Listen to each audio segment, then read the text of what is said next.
Hello there! I know, right? Another episode of the Ewan McGregor-a-thon. How exciting! So yeah, it's been a year since I finished the Ewan McGregor-a-thon, and I mentioned that I would continue doing it if a new movie with Ewan McGregor came out. And that hasn't happened, but I kind of miss seeing Ewan McGregor, and apparently a new TV show starring him as the protagonist has just dropped on Netflix. And I know I said in the beginning of the Ewan McGregor-a-thon that I wouldn't do any TV shows with him, and I have a couple of reasons for that.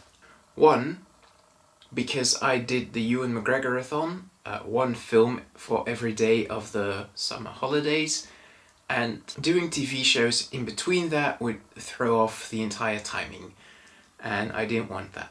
Two, because TV shows take a long time to finish. Three, I prefer movies to TV shows, because movies are short and sweet, and TV shows, as I said, take a long time to finish, and if you don't really like it, it's easier to just not finish a TV show, but I felt like I couldn't really do that for the Ewan McGregor-a-thon, so I didn't want to put myself through 8 hours of something I didn't like, especially if I would have to do many TV shows. But now, the first reason doesn't apply anymore because, well, he doesn't have any movies. I don't know when Pinocchio is coming out, but it's not coming out anytime soon, so I don't have anything better to do.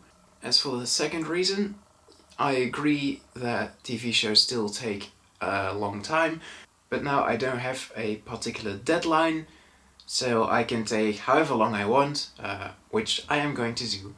Also, his show is only 5 episodes. I think of about an hour, so that isn't too long. And the third reason also still applies. I still prefer watching movies, but hey, he doesn't have any new movies now, so why not just watch the TV show, am I right? And hey, if I like this, then maybe I will go back and watch the 3rd season of Fargo. Who knows? Who knows? As you probably can tell by the length of this video, it's going to be a little longer than usual. The plan is to make kind of like a pre-thoughts and a post-thoughts for every episode. So this is my pre-thoughts for episode 1, and then after episode 1 I'm going to talk about what I thought of episode 1 and give my kind of predictions or what I expect of episode 2, and then I'm going to keep doing that, and at the end I'm going to have a little conclusion, what I thought of the show overall. So with that being said, what do I expect of this show? Well, absolutely nothing. I don't have a clue what this is about. You know, that's not true. I know this is about a tailor, or like a designer. Something to do with fashion, right? Something to do with clothes. He has longer hair in the film, and I've seen a little preview from an interview he did with one of those talk show hosts, I don't remember who, and the way he acted reminded me a lot of the way he played Black Mask in Harley Quinn, Birds of Prey, you know the one I mean. What's his name? Roman Sionis. It reminded me of Roman Sionis, aka Black Mask. And I really like that character of his. So yeah, I will see you after I have watched episode 1. Right, I just finished the first episode of Halston, and I really enjoyed that. I didn't know really what to expect, but it wasn't this. This was a fun and interesting episode, exploring a character that some people might know some things about, but I had never heard of Halston. I figure that he's a real person. As I said, I don't know anything about it, and I'm not going to look very many things up on him, because, yeah, I don't want to spoil the series for myself. The thing that spoke to me the most was Ewan McGregor's performance and his character. It was really interesting to see it. It's almost like Captain Jack Sparrow, as in he's this crazy character that you just can't help but really want to watch more of. The way he talks, the way he acts, I like everything about that. By the way, in this episode, there was a gay sex scene, and I could be wrong, but I think this is the first time ever I've seen a gay sex scene in TV or in a movie.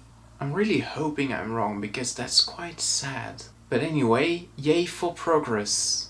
Especially because apart from a little character moment between Halston and his boyfriend, I don't think the scene added much. I think they could have just cut straight to them lying next to each other in a bed with the tops off. That would have given the message, but instead they chose something a little bit more explicit. And I think that gay relationships, and especially gay sex, is still a bit of a controversial topic, however unfortunate that is. So I applaud that they dared to do that. Another thing I really liked was Liza's little performance. I think I have heard the name Liza Minnelli, so I'm just going to assume that she was a real person. But the little bit she did with the little song, I thought that was really funny and impressive, because she talks really, really fast. I don't know if that was a real song that the real Liza Minnelli did, but I hope it was, because I'm a fan of it. So all in all, I really liked that episode. I'm looking forward to seeing the future episodes. I'm not really sure what direction the show will go in. I have a feeling that Halston will suffer more from being famous, that the stress will build up. The way he looked at that guy, I think his name was Joe doing speed in the bathroom, I thought that was a really human moment from Halston that didn't really match with his character, and that made it extra strong, almost as if this over-the-top character is really just a character that Halston is doing. Anyway, the way he looked at Joe in that scene makes me think that Halston at one point will do some drugs. And that's basically everything I've got. I think he will become more successful, that will amount to more stress, and eventually he will do some drugs or alcohol or something along those lines. So with that being said, let's find out if I was right, and I'm going to watch episode 2. Right, I definitely enjoyed that episode a little bit less. In the beginning there were a lot of conversations about like deals and money and economy and licensing, and that stuff is just not interesting to me at all, and it kind of just went over my head entirely, and I found it hard to focus. But then as soon as those conversations with David and Eleanor went away, I started getting into it again. I was right about Halston's drug abuse.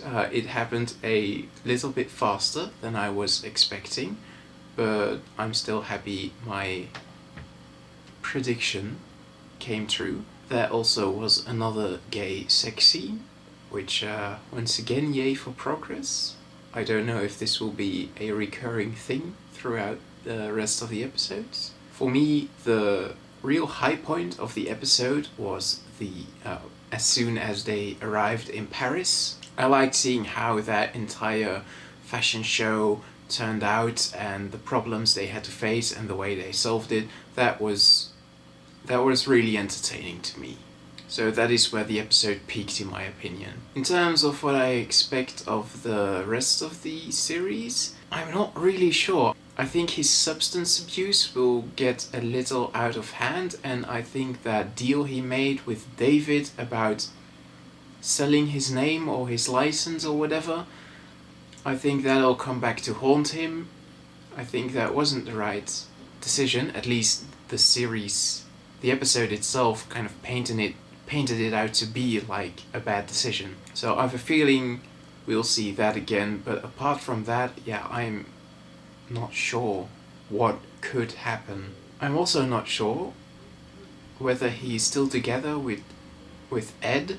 Ed works for Halston, But then again, Halston goes visits some escorts in this episode, so I don't think they're together, unless he's doing it behind Ed's back, or maybe they're just a polyamorous relationship. It definitely wouldn't be out of character for Halston to be in a polyamorous relationship. So yeah, that's all I've got for this episode. I will be watching the next one right now, I think.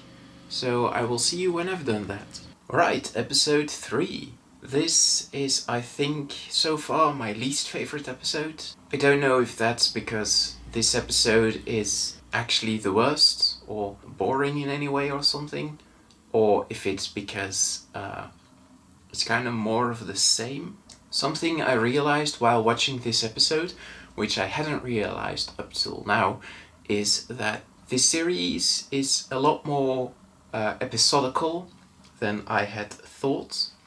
I thought it would be almost like a movie, like a 4.5 hour movie divided into 5 episodes, but it's not that. It's really more.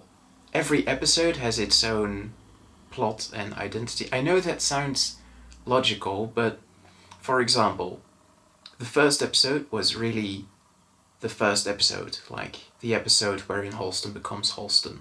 The second episode is the Versailles episode. The third episode is the perfume episode. I'm willing to bet that the fourth and fifth episode will be also around one story and one story alone, and less about like an overarching story. I'm going to compare it to another series that I watched recently, namely Shadow and Bones, and I couldn't tell you what big event happened in every episode. Like, it's more a long story just told in different ways.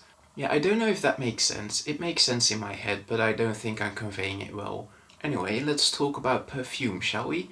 I don't know if I've ever mentioned this, but a fun fact about me, I can't smell. I was born anosmic, which means I was born without the sense of smell. So, watching an episode about perfume is simultaneously the most boring thing and the most interesting thing to me ever. Because I can't smell, I can't imagine what everything feels or smells like that they're talking about. It sounds like almost a foreign language to me when they talk about it that way. But on the other hand, it's really fascinating to see how big the world of smell is. It's not something you often think about. Mostly when people talk about smell, it's about stuff they don't like. Yeah, hearing them talk about this big world of things that do smell nice, it was interesting. Once again, not the most interesting thing to me in the world. I rather watch someone coming up with new designs for clothes than a new design for a smell. I think that also has to do with the fact that smell isn't a visual thing. Like, TV is a visual medium, so designing clothes, you can see that. You can see them cutting the fabric and drawing sketches of the dresses, while with perfume, you can see them like giving each other orchids and smelling them, but that's not really that can be conveyed well, at least in my opinion. I'm sure some parfumier or something loves this episode, or maybe not because it's really inaccurate. I don't know. I don't know anything about perfume. The most interesting thing about this episode was the relationship between Halston and Victor Huge O, which I did make a joke about that name, but it's pretty good. Pretty good. In my last little chapter of this video, I guess, I talked about whether or not Halston would get back with Ed, or whether they were still together, and I think this episode answered that pretty definitively. They're not together anymore. Halston is together with Victor, at least kind of. In the beginning of the episode, I was a bit confused because Halston behaves almost romantically, but not really, with his showgirls, like the girls that wear the dresses, especially the Italian one, but I can't remember her name right now. Elsa. Especially Elsa. So I almost thought that they were together, or that she was like his beard or something. I'm not really well versed in the LGBTQ plus lingo, but I think a beard is like a person of the opposite gender you marry or or that you are together with to hide the fact that you're gay, right? So yeah, I thought that might be the case, but then I was also explicitly together with Victor. I think that's not the case, that Halston is together with Elsa, or Liza for that matter, because they too were very close. I think that's just the way Halston is with women. Although there were some odd feelings of jealousy, right? Victor was jealous of Elsa, Halston was jealous of Liza's husband, so I'm not really sure what exactly is happening. And then at the end of the episode, that was weird, a little bit. Like, Halston goes into a club and he sees his boyfriend, Victor, having sex with another man, but Halston knows he's a sex worker, right? So that shouldn't hurt him. He shouldn't really be jealous for that. But obviously I get why you would be jealous, but it kind of feels like something that comes with the job, like a burden that comes with having a partner that is a sex worker. So I guess what I'm trying to say is Halston is exaggerating? Yeah, I don't really know. I don't think, these are my predictions for the next episode, I don't think Victor and Halston are going to end well together. I also still think that Halston will develop some kind of substance addiction, whether it is drugs or alcohol or both. By the way, let's just ignore that he's definitely extremely addicted to cigarettes, because that's something that was clear from episode 1, so that doesn't count for my prediction. And yeah, I think Liza will feature a lot less from now on because she's married. I think that's like one of those things you tell your friends, like, oh, it's not because I'm married I won't hang around with you anymore, but in reality it does mean that. So I think that's going to happen, and I think maybe Halston is going to spiral down, maybe some kind of depression, and maybe that will be like the catalyst to him starting using drugs. I think I've got it, yeah. He will spiral down some sort of depression because he lost Liza, he lost Victor, and now he's going to use that depression to start doing drugs, and that will ultimately be the end of him. Boom! Figured it out. I will see you after the next episode. Alright, another episode finished. This episode is what I was expecting of it, kind of. Halston finally start breaking down, and the episode is about his downfall, kind of. I was absolutely right about the drugs. His cocaine usage is becoming an addiction at last, even though he doesn't realize it. I wonder if he will realize it eventually, or if he's just going to keep ignoring it. In this episode, he kind of lost everyone. He lost Elsa, he lost his mother, he lost Joe, he lost Victor. So yeah, not the cheeriest episode. I totally forgot to mention in the last video that this series taught me a new word, and that is jockstrap. I'll be honest, I only watched the 4th episode yesterday, and I'm struggling to remember what happened in it. Liza fainted in the club, there was a dead woman in the vents, he lost everyone, but aside from that, yeah, there's not really anything. Oh yeah, about the jeans and Calvin Klein, right? I think this episode was really the onset for everything that will happen in the final episode. So let's just talk about what I think will happen in that final episode. Now, as I have said multiple times, I don't know anything about the real Halston. I don't know if he's dead, but I think we might see him dying in the final episode.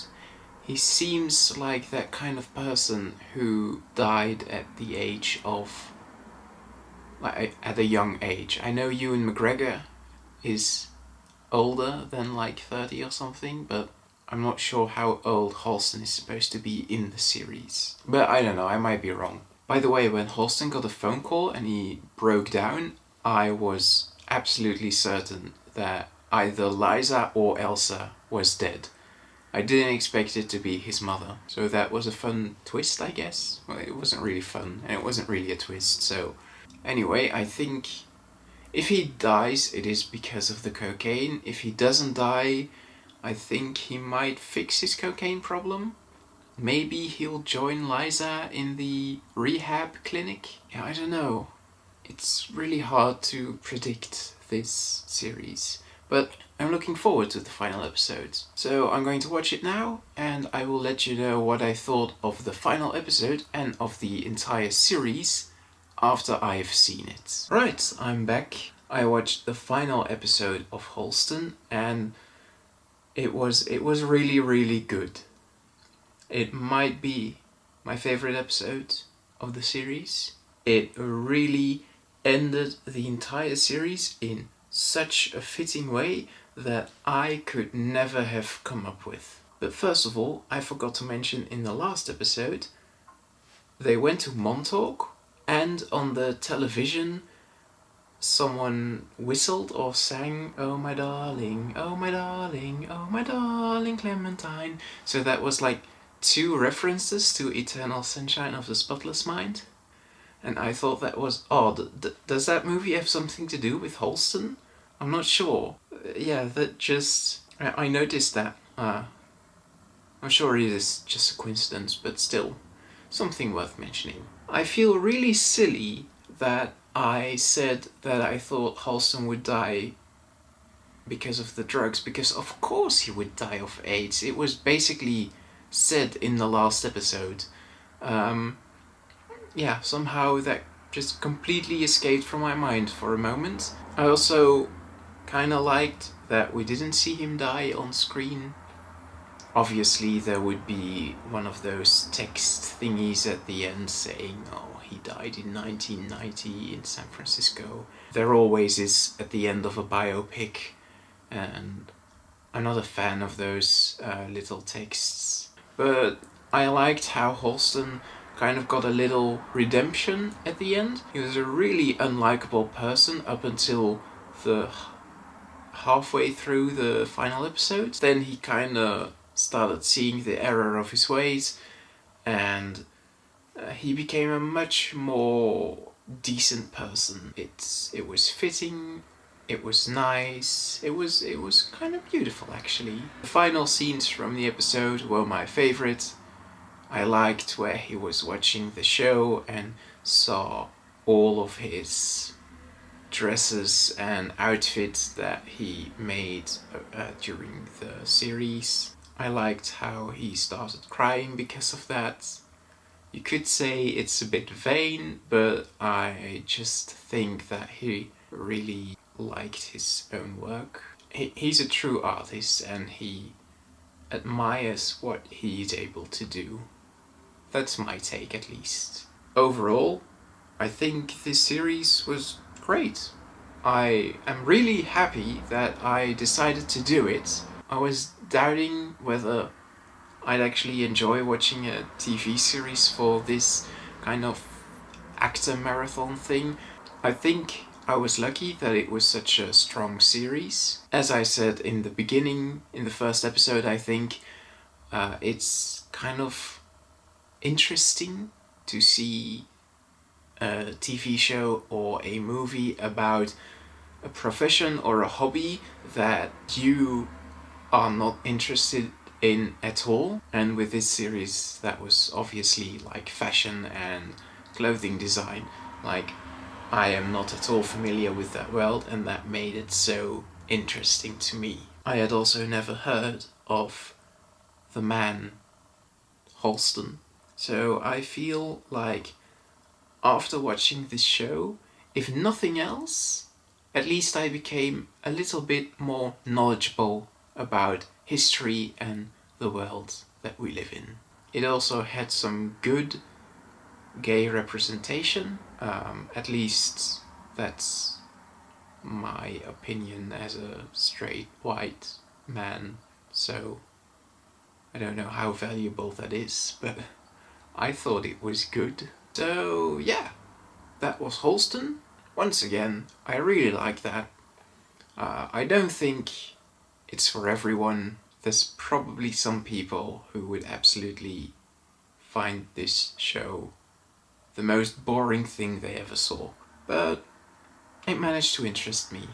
I'm not going to rate it because I don't do that with TV shows, but I liked it. It gets a thumbs up from me, and I would recommend it. If you think that it might be something for you, I'd watch it, even though I spoiled the entire show during this video. Speaking about the video, thank you for watching. I have no idea how long this video is. Honestly, it could be anything between 10 minutes and an hour. So, thank you for watching, and I will see you in the next episode of the Ewan McGregor-a-thon, which I think should be the Pinocchio film, but I'm not sure. Anyway, I will see you then. Goodbye.